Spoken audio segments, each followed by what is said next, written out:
Okay, number 7 says use the formula for the sum of the geometric series to find the sum, or say that the series does diverges. All right. So again, I'm still going to go to the whiteboard, and the reason for that, I just want to talk through it for you. And let me just point out that I have a sum. I'll write it down for you, and the sum is n equals 3, and this would be to infinity, and then I get 6 over 11. This is problem number 7, by the way, and it's to the minus n. My goal here is to, I'm not trying to memorize or anything about the problem. It's just try to understand what I need to do. And the first thing I do is that minus n really kind of disturbs me, and 11 over 6, and that's minus n. I'm sorry, plus n.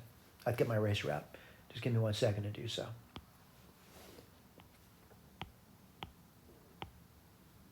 Yeah, I think I can do it. Erase this over here. Go back to my pen. And so, certainly if you want to, you can write it down. And you get 11/6. That would be to 3. Plus 11/6. That's to 4. Plus 11/6. That's 5. Plus yada, yada, yada. Well, we're new at this, so I want to just review the geometric series for you. This appears to be geometric in form, where the A1 is 11/6 to the third power, and the R in the problem, the common ratio, appears to be 11/6. All right?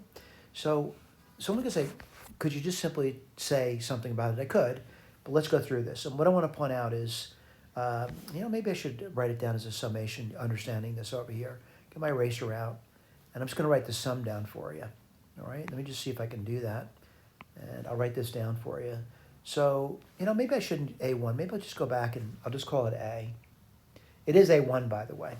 But I'll write it down. And what am I seeing over here? I'm going to say A, it's the first term. The next term is going to be A times R. The next term is going to be AR squared. The next term is going to be AR cubed.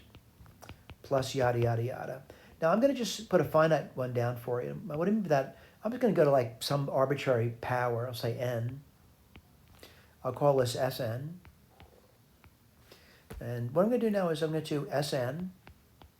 I'm going to multiply by the common ratio R.